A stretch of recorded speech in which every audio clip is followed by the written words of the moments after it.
Makanya istilahnya pengawas menelan obat, bukan sekedar minum. Jadi kalau minum, ini memang betul kejadian, disembunyikan di sinilah, di sebelah ya, disembunyikan, ternyata nggak ditelan gitu. Itu kan dia minum aja, tapi nggak ditelan.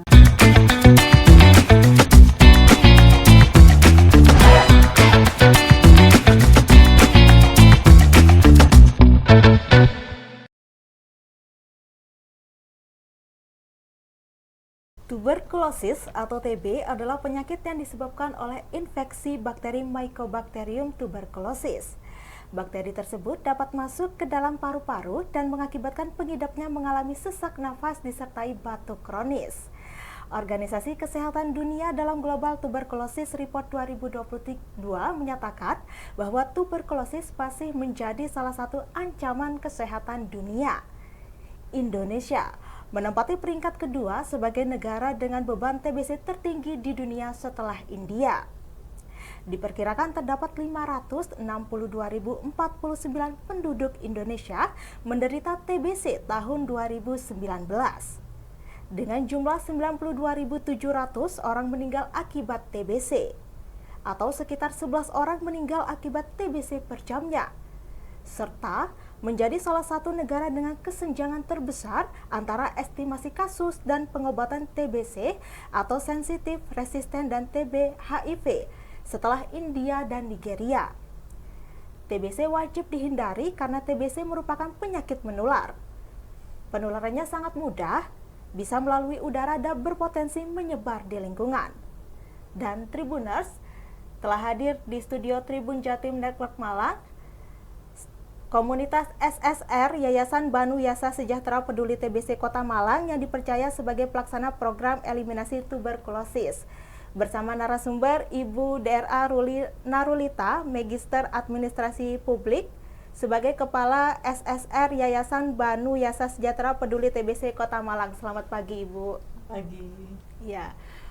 Dan juga narasumber kedua bernama Ibu Yayu Widiana, Sarjana Ekonomi sebagai staf program SSR Yayasan Banu Yasa Sejahtera Peduli TBC Kota Malang. Selamat pagi, Bu Yayu. Selamat pagi, Mbak. Ya, mungkin bisa disapa dulu Ibu Tribuners yang ada di rumah. Selamat pagi Tribuners yang ada di Indonesia. Bersama kami SSR Yabisa Kota Malang, kita akan berbincang terkait dengan TBC yang ada di Indonesia. Terima kasih. Baik, terima kasih Ibu Ruli dan Ibu Yayu ya Bu ya atas meluangkan waktunya untuk hadir di studio Tribun Jatim Network Malang ini untuk berbagi informasi mengenai gejala-gejala TBC dan juga program-program komunitas ini itu apa ya Bu ya. Ya. Dan Bu, ini ya Bu ya, kita mulai dengan pertanyaan pertama ya Bu ya.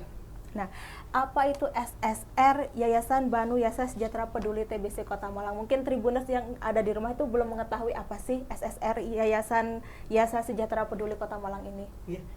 Yayasan Banu Yasa Sejahtera ini didirikan pada tahun 2020 dan pada tahun 2021 kita dipercaya untuk menerima dana hibah dari Global Fund.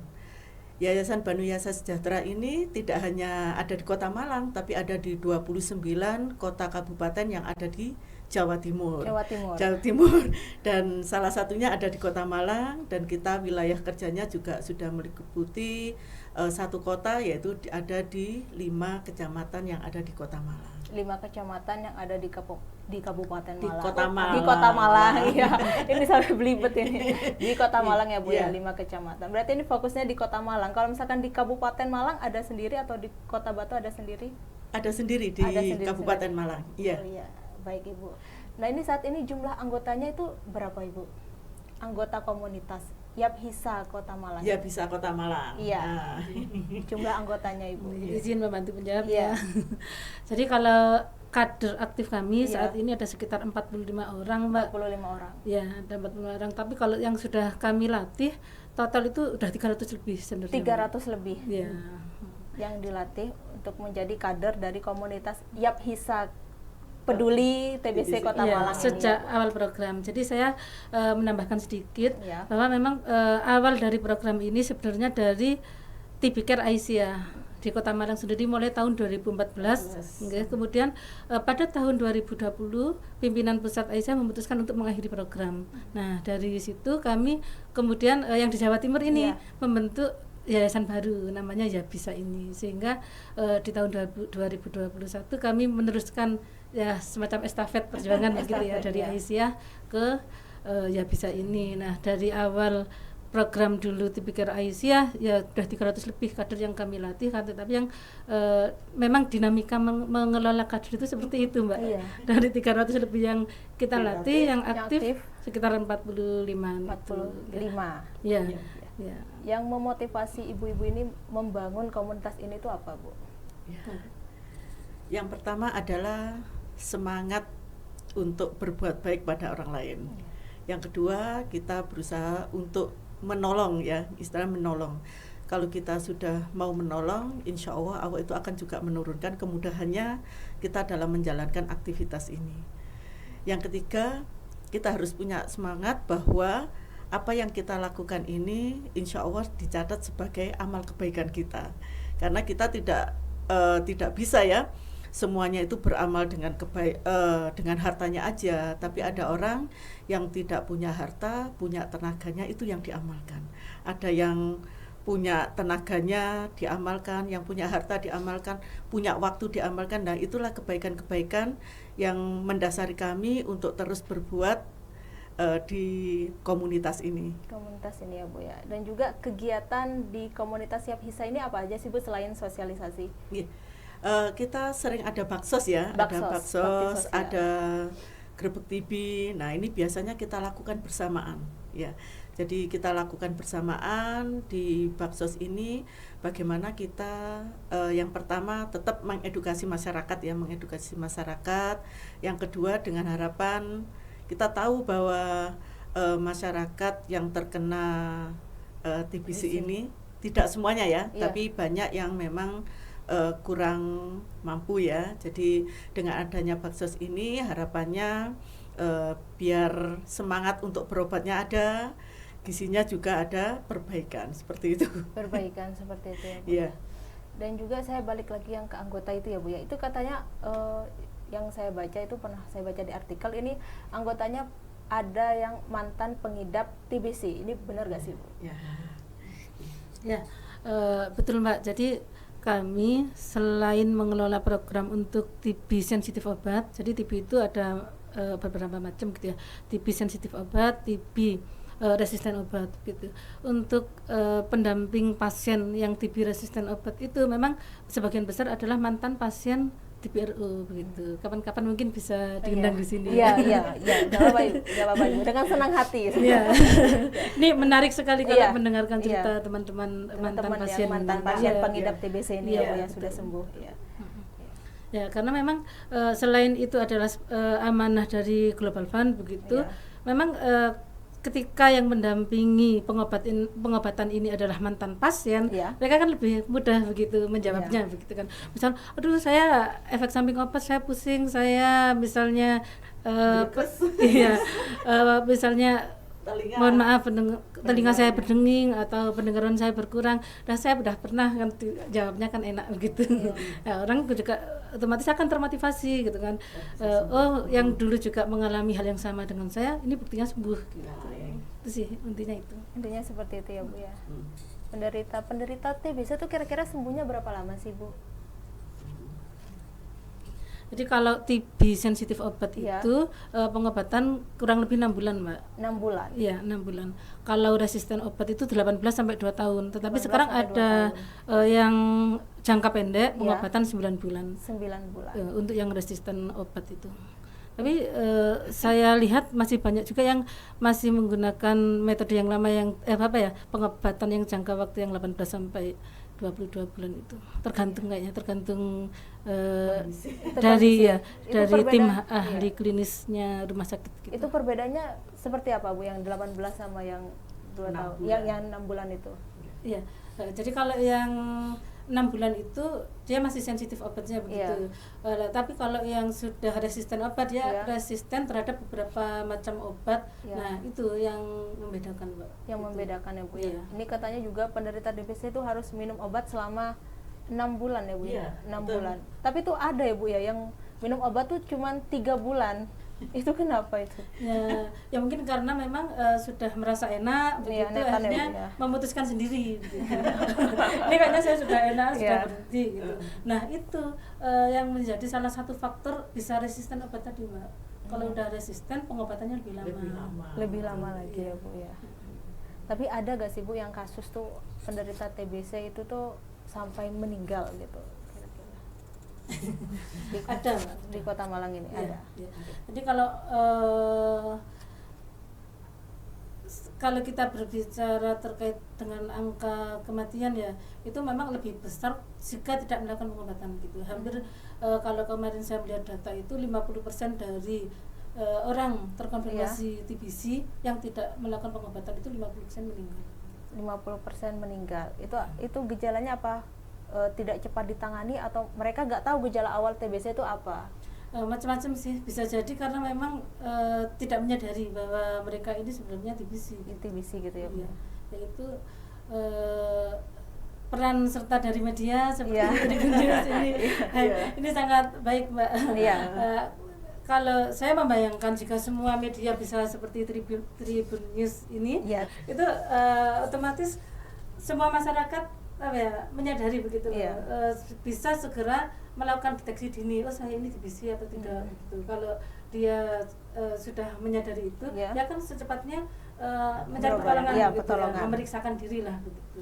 Nah dan itu tidak sulit-sulit sekarang, Iya. ada kader di Kader. setiap kelurahan itu. Kelurahan. Ya, dia tinggal menghubungi kader atau menghubungi saya nggak apa-apa. Iya. Iya. Menghubungi saya. Nanti akan saya kirim kader terdekat dari wilayah tempat tinggal, tinggal menyiapkan fotokopi KTP, Iya. sama nanti kami kasih pedahak begitu ya. Iya. Ya tinggal pedahaknya itu diisi dengan dahak gitu. Nah, nggak perlu ke layanan, nggak perlu kemana-mana. Nanti hasilnya apa kan kami Nggak perlu ke informasikan. dinas kesehatan gitu ya. Nggak perlu.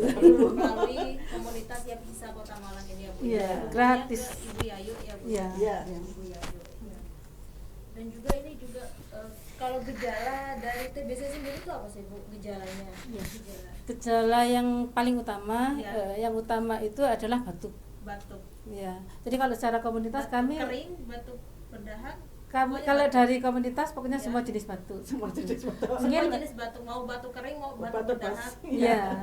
Kalau mungkin nanti ada dokter yang mengatakan bahwa batuk minimal 2 minggu begitu. Batuk minimal 2 minggu. Iya, batuk padahal minimal 2 minggu. Tapi kalau yang kebijakan sekarang ini Iya. semua jenis batuk tanpa melihat durasi. Melihat durasi. Tanpa melihat durasi. Terus ada gejala lain Kemudian kan? ya betul. Jadi ada gejala lain seperti sesak nafas, kemudian berat badan Menurun. ya karena nafsu makan turun, kemudian berat badannya juga ikut turun, begitu demam, riang, ya gitu. Seperti itu ya. Ya betul. Tapi kalau misalkan seorang perokok ya Bu ya, biasanya kalau seorang perokok itu kan batuk-batuk ya Bu ya.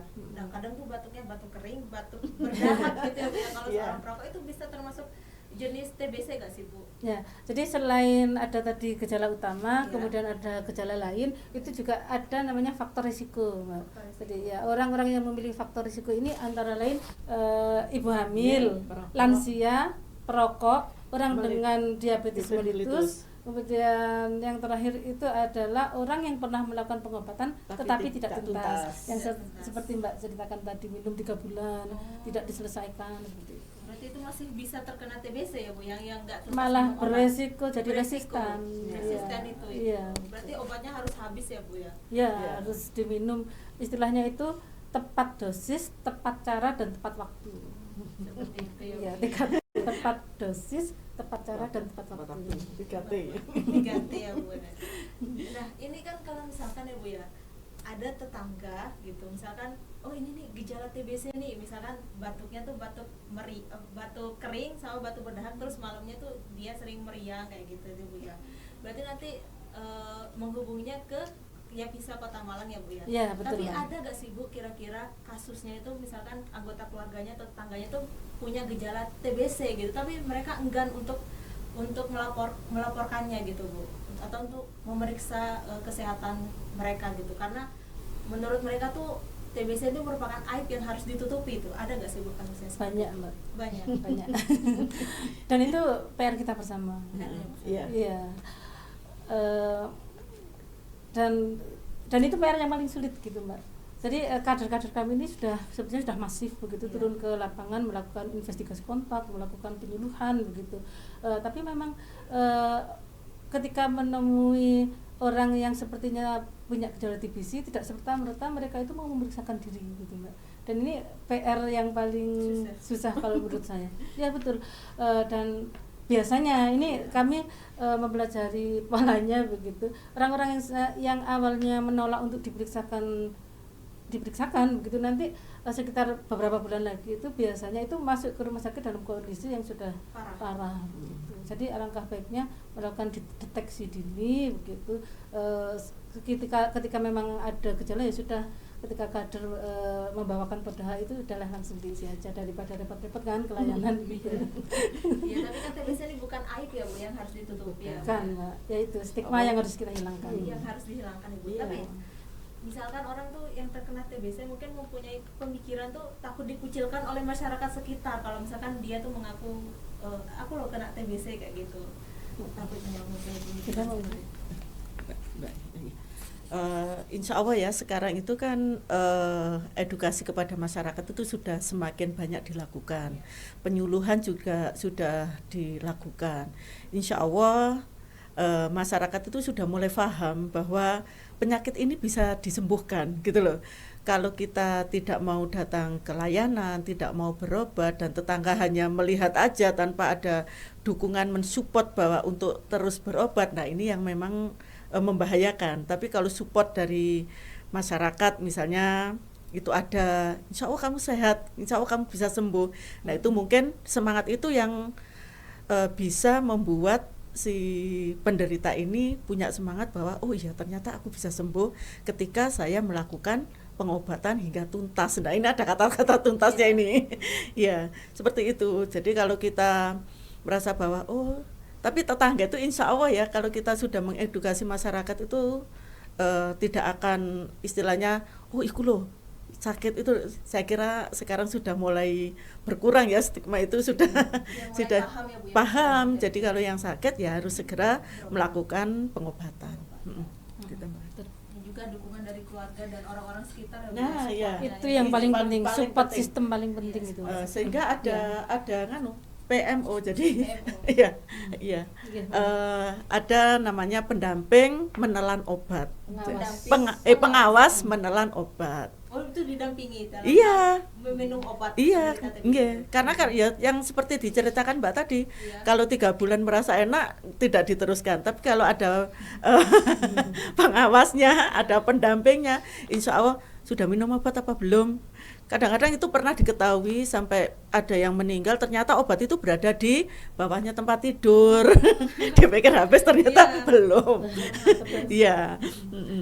Berarti gara-gara minum obat tuh nggak tuntas ya Bu, nggak habis ya Bu ya. Iya. Makanya istilahnya pengawas menelan obat, bukan sekedar minum. Jadi kalau minum ini memang betul kejadian, disembunyikan di sinilah, Di sebelah. ya, disembunyikan ternyata nggak ditelan gitu. Itu kan dia minum aja tapi nggak ditelan. Maka istilahnya pengawas menelan obat. Dan paling ideal adalah keluarga terdekat. Keluarga terdekat, pengawas yang menjadi pengawas. Iya, paling ideal itu keluarga terdekat. Tapi jika memang tidak ada keluarga, misalnya kok serumah itu semua sibuk kerja, semua sibuk aktivitasnya masing-masing, bisa dari ya orang dari selain keluarga tetapi yang disegani gitu. Yang Bisa disegani. mungkin Pak RT-nya atau siapalah yang di lingkungannya itu. Bisa lewat WA, bisa lewat telepon. Tapi kalau memang benar-benar sudah tidak ada, bisa kadernya yang jadi. Kadernya. Iya. Jadi kemarin kami mengadakan seminar Mbak di RSIA itu, kami juga mengundang kader GRAS, Gerakan Aisyah Sehat. Dari seminar itu kami berharap nanti keterlibatan dari kader GRAS ini untuk bisa menjadi PMU itu. PMO itu. Iya. Ya tapi kan kadang kalau orang minum obat tuh rasanya bosen gitu Bu, apalagi Nah, kan obat itu. tuh kan pahit gitu ya Bu di lidah gitu. Jadi orang kayak udahlah malas gitu minum obat untuk menghabiskan obat, jadi dibiarkan. Iya, apalagi kalau TB yang resisten obat itu kan lama tuh Lama, durasinya. iya. Iya. Lama, Makanya jumlahnya banyak. Iya, makanya ada pendamping yang dari mantan pasien tadi itu, namanya pasien supporter. Iya. Pasien supporter itu Iya. mantan pengidap TBC itu. Ya, jadi pasien supporter ini adalah orang-orang yang tergabung dalam yayasan juga namanya Panther. Panther. Ya, Pantang Menyerah. Pantang Menyerah ini adalah kelompok mantan pasien TB-RU ini, Mbak. Gitu. Menarik ini. Menarik ya Bu ya, diundang Iya. ke sini sama Iya. Iya. Dan Bu untuk jumlah kasus ya Bu ya, kasus di Kota Malang sendiri tahun 2022-2023 ini jumlahnya berapa Bu orang yang terkena TBC sendiri di Kota Malang? Ya, kalau tahun 2022 itu jumlah kasusnya 2.435. 2.435. Ya. Kemudian kalau tahun 2023 data terupdate yang kemarin saya konfirmasi ke dinas begitu, itu sudah ada 881 dari Januari ke Mei ini. Mei 881 81. orang yang terkena TBC di Kota Malang sendiri ya Bu ya. Iya.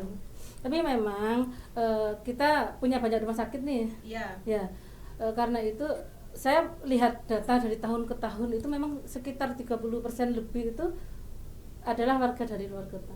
Warga luar kota. Iya, Ya. yang kemudian Berobat, penegakan diagnosanya di Malang kayak gitu. Kan banyak tuh orang luar kota yang periksanya ke rumah sakit di Malang kota gitu kan. Seperti itu ya Bu. Dan untuk tahun yang 2022, 2021 itu Bu, berapa? 2021 Pak. Tapi memang tahun 2022 itu kemarin saya sempat berbincang dengan Dinas Kesehatan, memang estimasi sepertinya itu kasus tertinggi gitu. Yang 2022 itu Iya. tertinggi di antara tahun-tahun sebelumnya. Iya. Itu faktornya bisa tertinggi itu apa sih Bu yang menyebabkan tertinggi? Kemarin setelah kita pandemi COVID Iya. itu Mbak, kan memang sempat kegiatan baik komunitas maupun layanan begitu kan sangat terbatas gitu. Ya kan, Iya. sangat terbatas karena ya memang social distancing dan segala macam, sehingga ya otomatis temuan kasus pada tahun-tahun itu turun gitu, 2020 2021. Nah akhirnya puncaknya kita 2022 kondisi sudah mulai normal ini, sudah mulai banyak terdeteksi kasus. Kalau menurut saya itu Seperti itu ya Bu. Dan juga peran Ya Bisa Kota Malang ini dalam program eliminasi TBC di Kota Malang itu apa Bu perannya? ya. Jadi kami mendapatkan amanah mulai dari deteksi dini TBC, begitu yang tadi itu sosialisasi itu Mbak, kan salah satu tujuannya untuk deteksi dini TBC, juga melalui kegiatan investigasi kontak. Investigasi kontak itu Iya. seperti apa itu? Jadi investigasi kontak itu jika ada pasien terkonfirmasi bakteriologis, gitu Mbak, Ya. dia wajib di screening orang di sekitarnya, terutama kontak serumah. Ya itu namanya investigasi kontak orang serumah dan orang kontak eratnya. Kontak eratnya itu bisa teman kerjanya, tetangga yang sering berkunjung, pokoknya orang yang sering kontak lah dengan pasien. Itu kita screening, kemudian yang sudah ada gejala itu kita periksakan pelayanan, kita ambil sampel dahaknya itu. Sampel dahaknya itu Iya. berarti kader-kadernya yang mengambil sampel. Itu yang melakukan investigasi kontak juga Kadernya. Iya. Berarti nanti tinggal melaporkan ke Dinas Kesehatan. Ke PKM. PKM. Ya, yang entry Puskesmas. data di Puskesmas. betul. Iya. Berarti Kami komunitas juga punya laporan tersendiri. punya Iya. laporan tersendiri. Iya. Dan bridging sudah sinkron gitu dengan laporannya dinas. Sinkron ya Bu ya. Iya. Dan itu perasaan Ibu gimana mengambil dahak pasien TBC? Itu perasaan Ibu seperti apa? Kalau jujur saya pengelola program nih, Iya. saya jujur saja memang tidak pernah secara langsung ngambil dahak begitu. Iya. Itu kader di lapangan. Kader di Iya. lapangan. Nanti coba diajak ke sini Oh, iya. supaya Iya. mereka bisa Iya. bercerita. Gitu. Tapi itu kan pakai kayak alat gitu ya, apa? Iya. Kayak pakai sarung tangan gitu mungkin ya Bu ya. Sudah Sudah dibekali dengan ilmu perlindungan diri lah istilahnya begitu, harus pakai masker dan Iya, segala macam masker. sudah ada. Sarung tangan mungkin ya Bu ya. Jadi melanjutkan yang tadi Mbak ya, Iya. selain investigasi kontak, kita juga melakukan itu tadi rujuk suspek, orang yang tadi sepertinya ada gejala gitu, Iya. memenuhi syarat rujuk lah istilahnya, punya gejala utama yang tadi itu batuk, Iya. atau dia punya satu faktor risiko dan satu gejala lain tadi itu, dia kan wajib diperiksa nih. Iya. Nah kontak serumah itu meskipun tidak memiliki gejala juga wajib diperiksa, Mbak. Wajib diperiksa. Kontak serumah ya. Kontak serumah. Itu wajib diperiksa. Mau gejala maupun tidak harus diperiksa. Harus diperiksa. Ya, itu sudah ada perpresnya begitu. Ada aturannya begitu. Nah, ketika kemudian diperiksa dia dinyatakan positif TBC, ya sudah pengobatan TBC begitu. Tapi jika dia ternyata negatif begitu, maksudnya kondisinya baik begitu, atau memang dari awal sudah diketahui kok sepertinya tidak ada gejala begitu ya Mbak ya, itu nanti akan diberi TPT. Terapi pencegahan tuberkulosis supaya tidak tertular. Ya. Kalau kami secara program itu yang diamanahkan ke kami, kewajiban utama kami adalah untuk balita kontak serumah serta anak usia 5-14 tahun. 5-14 Ya. tahun. Yang kontak serumah jika dia kondisinya sehat, ya, harus kami edukasi untuk supaya mendapatkan TPT itu. TPT. Ya, TPT-nya dapat dari layanan dari BKM. Kami mengedukasi begitu. Mengedukasi. Iya. Ya, dan juga ini yang terkena TBC itu rata-rata usia berapa sih Bu? Usia produktif, Mbak. Kalau saya melihat di laporan yang setiap bulan saya bikin itu usia produktif. Tapi TBC anak juga cukup tinggi ya. Iya. TBC anak juga ada. Iya. Kalau ini kayak erat kaitannya juga sama stunting itu ya. Iya. Ya kalau dia balita kemudian dia 2 bulan kok berat badannya tidak naik begitu, itu sudah harus dicurigai juga gitu, harus diperiksakan. Ini kata TBC lebih berbahaya daripada COVID ya Bu, benar nggak sih? Kok saya selaku pengelola program merasanya begitu. Ini mohon maaf tanpa membandingkan dua penyakit begitu ya. Kalau COVID itu mohon maaf sekali lagi, misalnya dia terpapar COVID kemudian dia positif kan paling tidak 2 minggu selesai begitu ya, entah sembuh atau mohon maaf tidak sembuh begitu. Tapi kalau TBC ini kan pengobatannya yang lama tadi, sehingga dampak sosialnya juga luar biasa. Luar biasa, banyak banget ya. Ya, gitu. Nah, kembali lagi ke tadi ya, kembali lagi. terkait dengan peran komunitas. Jadi mulai dari yang tadi sosialisasi, kemudian deteksi dini dengan screening TBC tadi itu kan, investigasi kontak dan screening itu tadi. Nanti jika ditemukan pasien yang positif begitu, yang negatif tadi itu yang kontak serumah kita anjurkan untuk TPT, yang ternyata yang kita periksa kemudian yang periksa ada yang positif, itu akan kita dampingi Mbak sampai sembuh. Jadi mulai awal sampai akhir gitu ya. Mulai awal sampai akhir didampingi sampai sembuh benar-benar sembuh. Sembuh total. Nah kalau misalkan orang yang terkena TBC itu merasa udah sembuhan tuh gimana Bu ciri-cirinya? Aku udah enakan nih. Dengan pemeriksaan lagi ya, jadi paling nggak ada 3 kali pemeriksaan. 3 kali pemeriksaan. Tapi kalau misalkan orang itu sudah sembuh, tapi bisa nggak suatu hari nanti kena lagi TBC? Bisa, mungkin sekali itu. Mungkin sekali ya. Banyak. Ya jadi itulah kita harus menerapkan PHBS itu, pola hidup bersih dan sehat. Nah Bu, bagi Ibu sendiri untuk menghindari TBC itu bagaimana sih Bu? Menghindari penyakit ini gitu. Menghindari. Ya, yang utama ya PHBS tadi Mbak. Kita ini berada di negara sebagai endemi ya, endemi TBC gitu, di mana hampir semua orang yang di sini sebetulnya itu sudah terpapar gitu Mbak, terpapar TBC. Hanya saja ketika kondisi imun kita bagus, ya kan, itu kuman TBC-nya di dalam tubuh itu tidur. Nah, hal apa yang paling baik kita untuk menghindari TBC ya, kita sebaik mungkin menjaga imun tubuh kita, punya jangan melakukan hal-hal yang sifatnya itu bisa membangunkan kuman di dalam tubuh gitu. Ya salah satunya merokok tadi itu. Harus dihentikan ya Bu ya. Sebaiknya sih. Sebaiknya harus dihentikan. Dan Bu, kalau untuk orang-orang ya Bu yang tertarik untuk bergabung komunitas ini, yang bisa Kota Malang ini bagaimana Bu? Ya, tinggal kontak saya Mbak di 081 3-nya 5 kali 1485. Ya, menghubungi Ibu Yayu ya. Ya. Alhamdulillah dalam setiap baksos kita dibantu oleh Taska. Taska itu adalah Tabungan Amal Soleh Keluarga Aisyah yang senantiasa membantu kami dalam setiap aktivitas sosialnya.